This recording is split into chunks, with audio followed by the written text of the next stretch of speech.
Shalom, shalom. Yes, Yahya. This is Yehonatan Dawid with you here at my office, my humble office today. On July the 23rd, I want to discuss with you fear. On Sunday, I did this lesson, but I did not record it. So I wanted to record it for those who can access it later.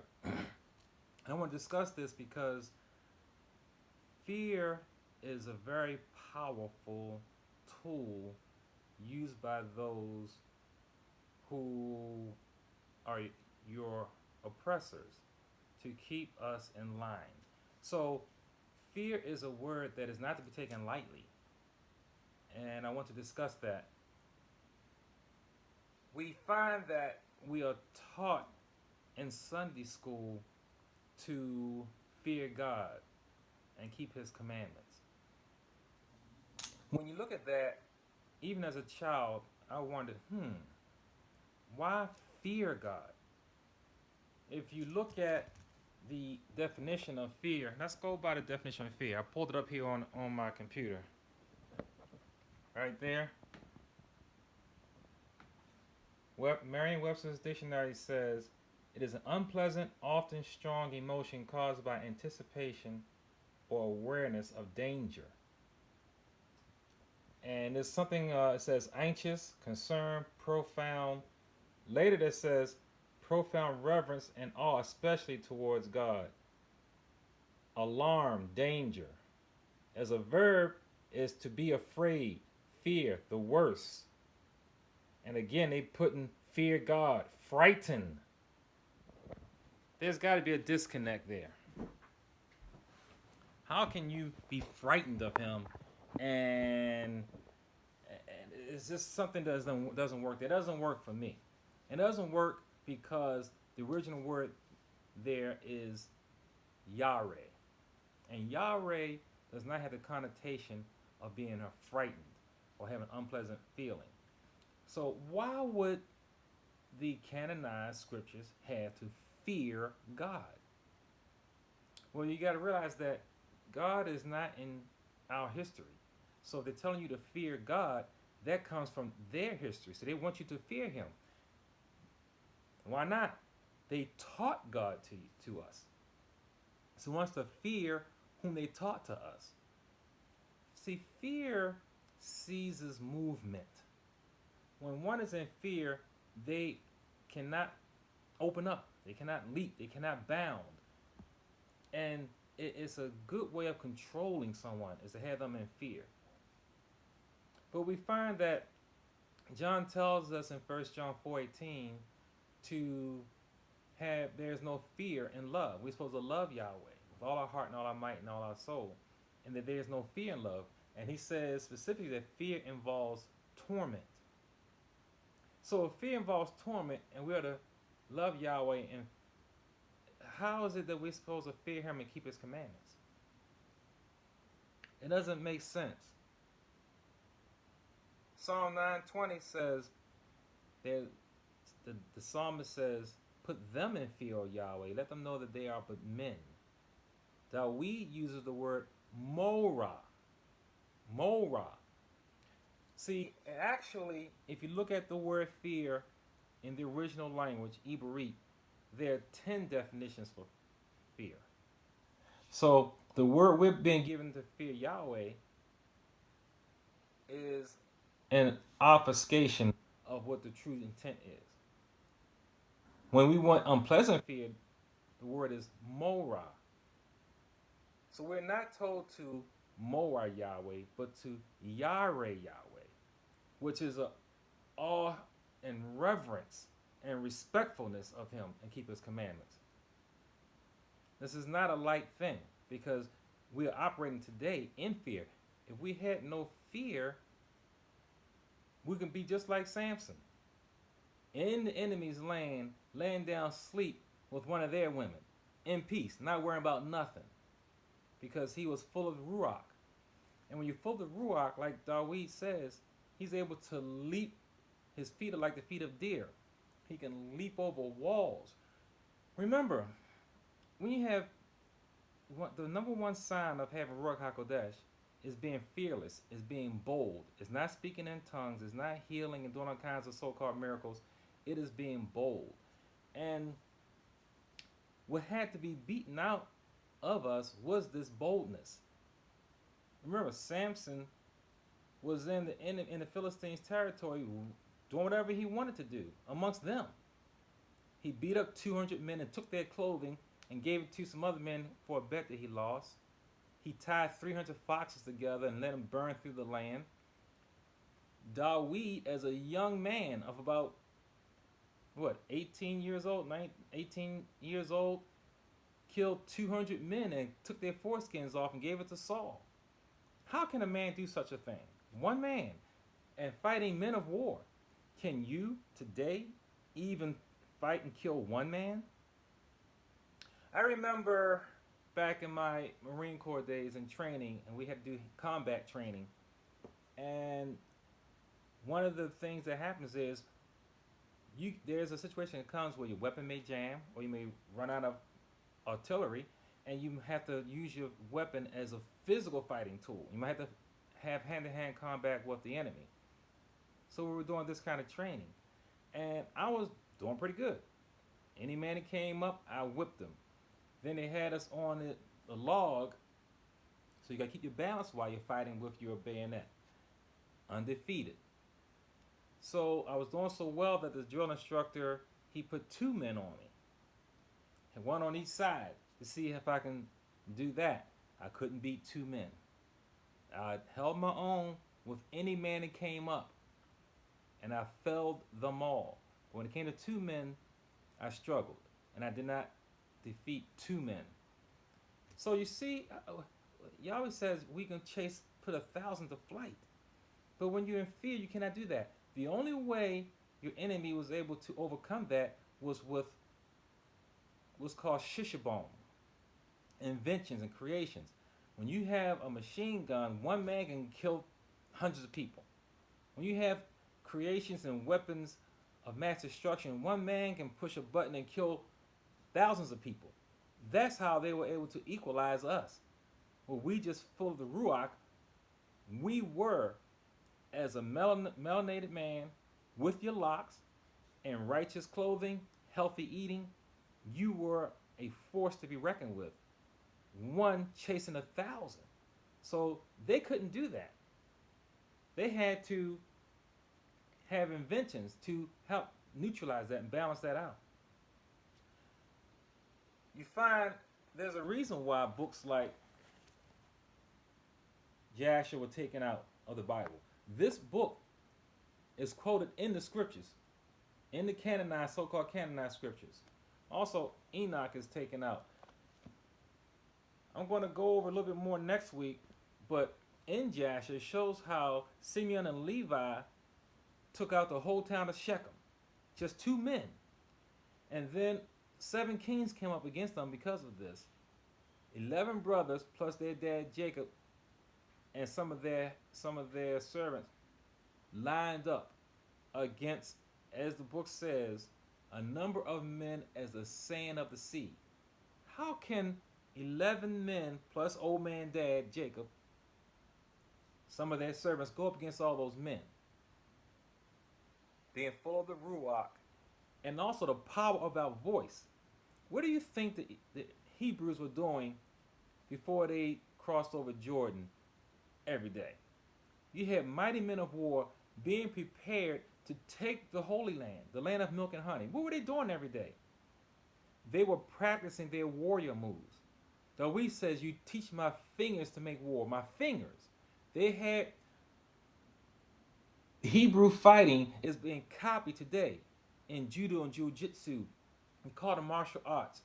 But that is our history. And that's something you don't hear about.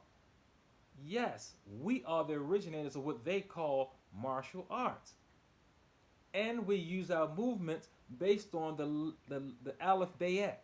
Each hand movement made a letter, and these were killer moves. And you had to be quick with it and skilled with it because you were killing many people at a time.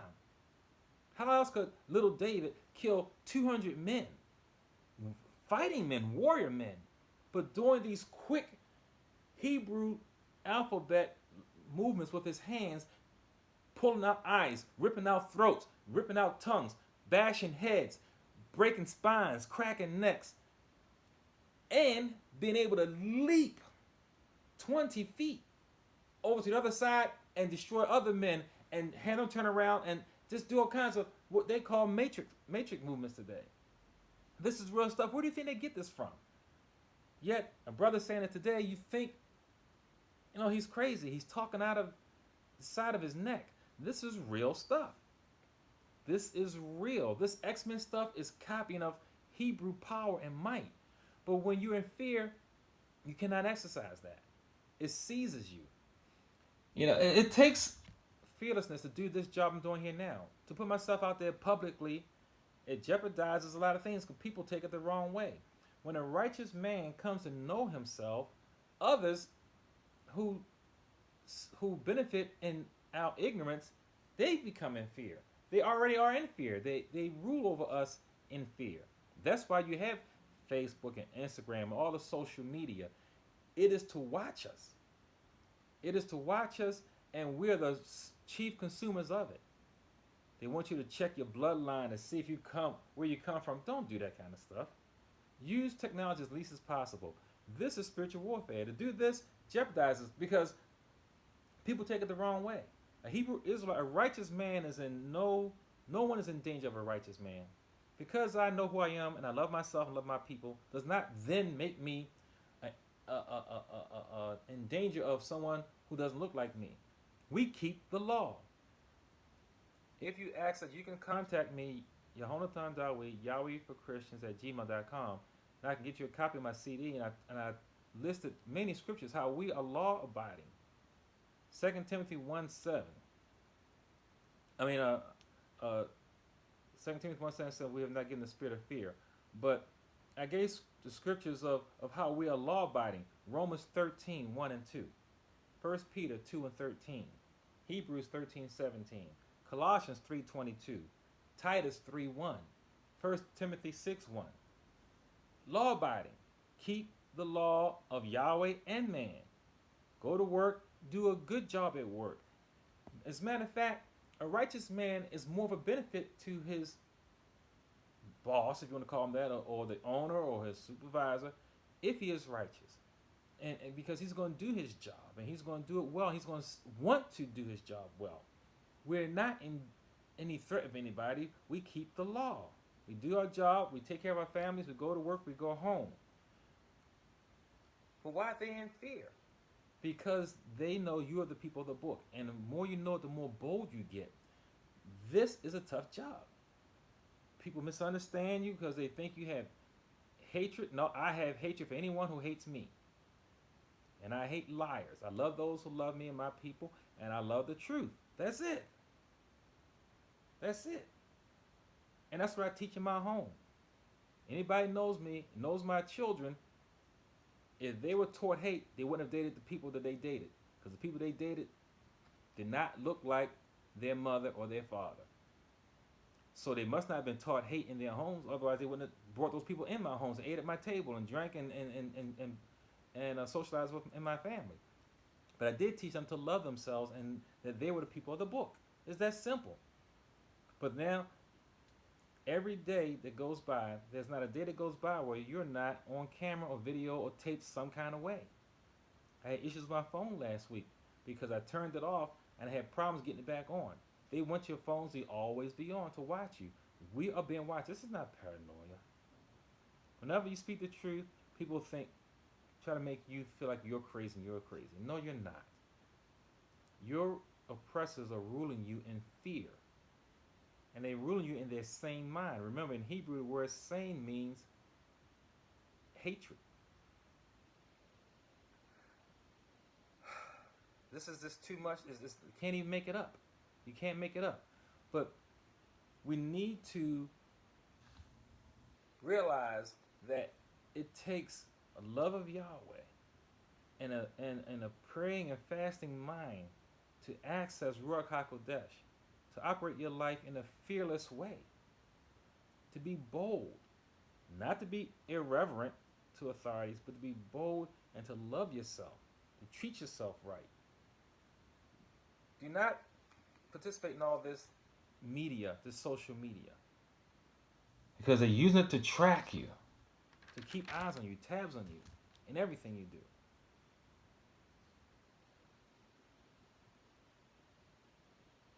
Do not follow this world's ways. It's a life of self-destruction.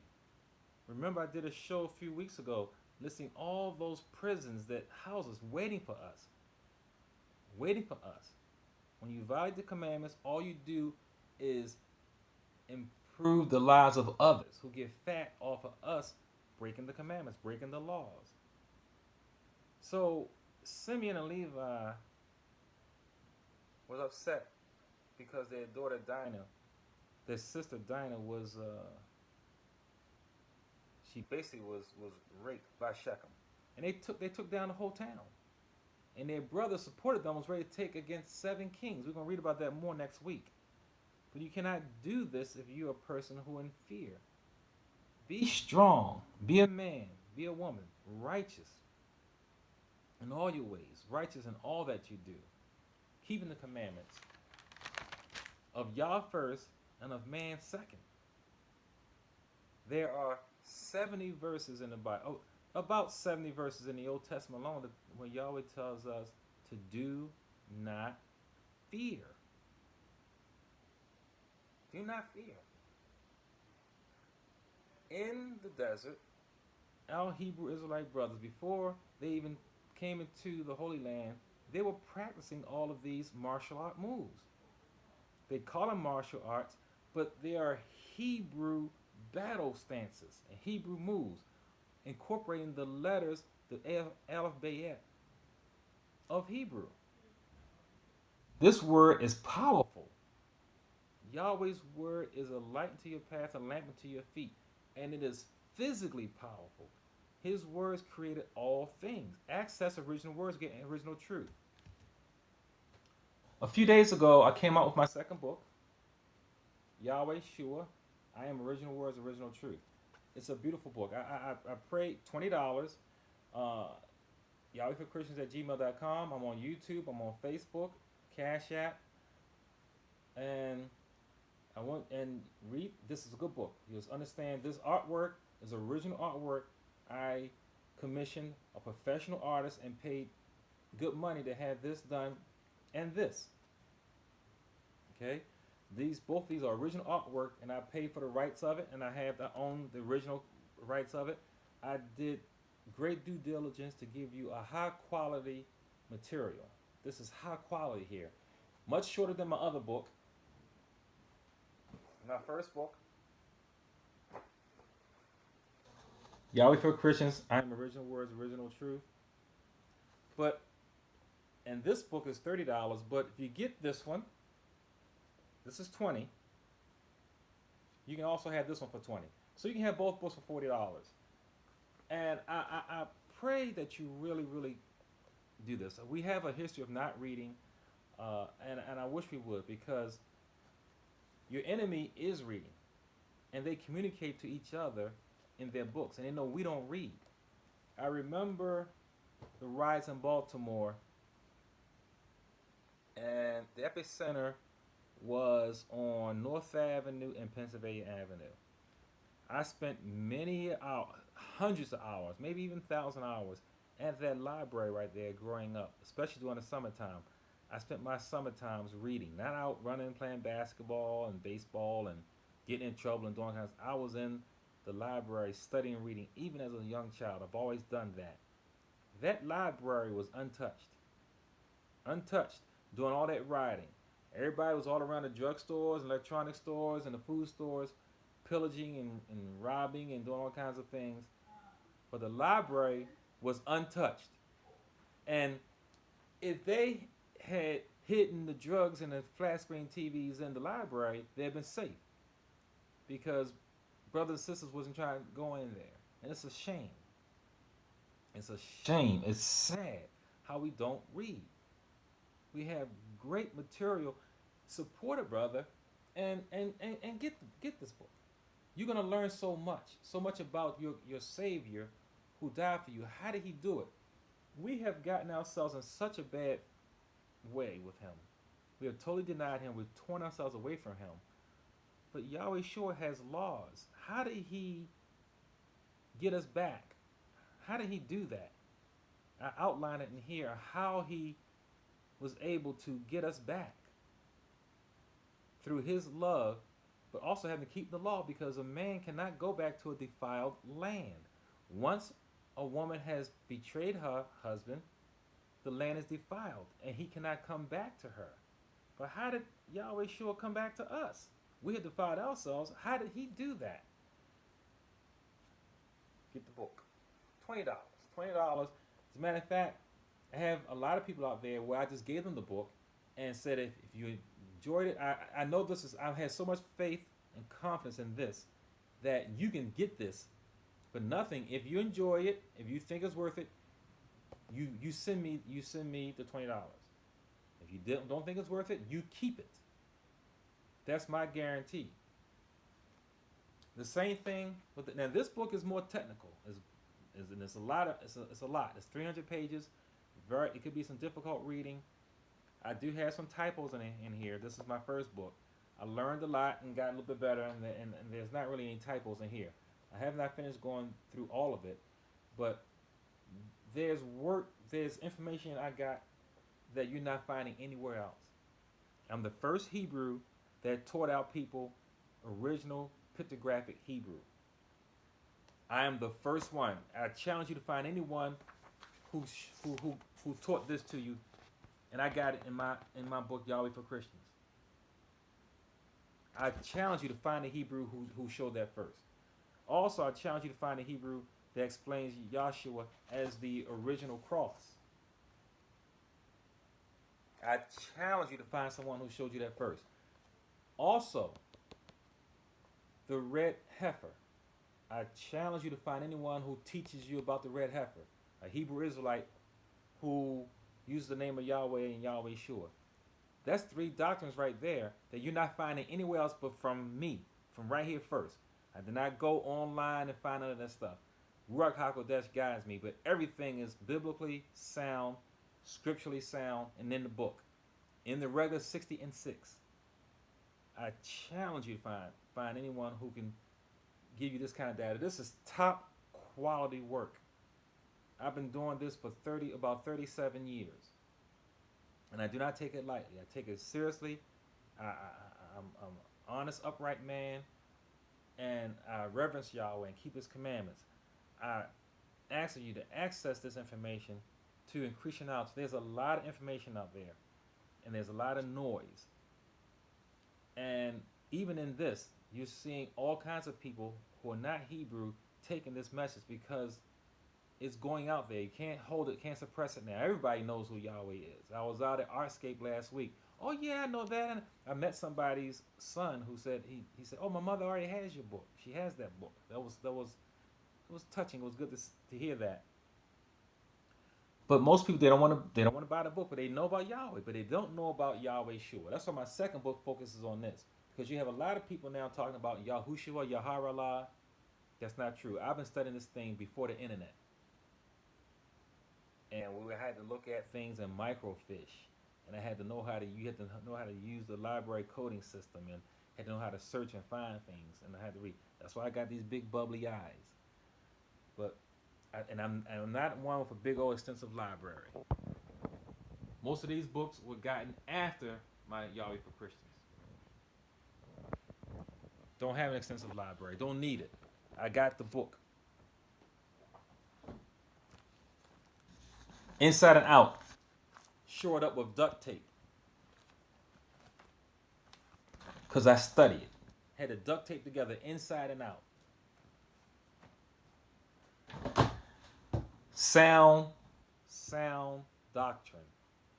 And I challenge you to find anyone who's teaching sound doctrine. Do not align yourself with these black Hebrew Israelites. You were never called black by Yahweh. You were called a Hebrew. And you're melantonic. You're not black.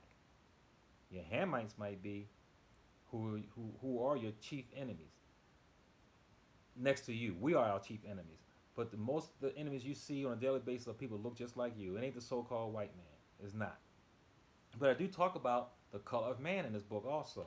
So I'm not begging for anything. Like I said, you can contact me and get the book with no cost for free at my cost. And if you think it's worthy, you go ahead and send something back. You send what you think is worthy of. And the same thing with my first book, Yahweh for Christians, the same thing. That's the offer I give. And that's the offer I'm giving out because I have full confidence in what I do. Full confidence in the quality of it, the authentic, the authenticity of it, and the truth of it. Read, read, and learn. We are a people originally who were readers. When Yusuf discovered when his brothers came to Egypt to get bread, and he finagled and finally got his brother Benjamin. He pulled Benjamin to the side and gave him the book of the stars, and he had Benjamin read it to find out where was his brother, who was he, Yusuf. Benjamin opened the book of the stars, looked at it, and read it. Why? Because he was taught it by his father Yaakov, who was taught it by his father Isaac, who was taught it by his father Abraham, who taught it from Shem, who learned it from Noah. And it goes all up the line. And he looked at that book of stars. He looked up and says, this book says that my brother's right here in front of my face. Now that's deep. The word of Yahweh is so accurate and so piercingly true and so real that while Benjamin was reading the book, it was telling him that right in front of him was standing his brother. We have a history of being able to read and learn. I truly implore you to take heed and read. Read some sound quality stuff from a man of Yah or woman of Yah who takes in the word of Yah without leaven, not mixing it. You have your light brothers who are using Yahweh, but they also mix it with God and Lord, and they take Yahshua and mix it with Jesus. And they also, very few of them even say Yahshua. They say Yeshua or Yahushua. And the same thing with, they call Yahweh, they call Yahuwah. No one with the Ruach HaKodesh is going to mix the names. They're not going to leaven it. Demons do that. They cannot take the full measure of the name. We're in a time now where they are stronger. It's just like in the movie I Am Legend. In I Am Legend, if you recall, the chief, I guess they were vampires or whatever, when Will Smith had captured his wife and took him, the chief vampire went out into the sun and defied the burning power of the sun in anger against Will Smith. And he let it burn his face and he defied it before he finally retreated back into the safety of the darkness. That's how we have it right now. In these latter days, the demons are getting stronger and stronger. They're able to say the name of Yahweh. And they're even sometimes even able to say the name of Yahshua. But they cannot do it without leavening it. They mix it. They alter it. They cannot fully say it. That's who you don't follow. That's who you run away from. And they definitely not saying the name Yahweh Shua. And that is the actual complete perfect way of saying it.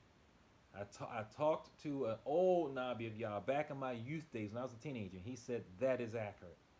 So it's validated. Yahshua is fine. Yahweh Shua is more accurate. So this is your hometown Dawit with you here.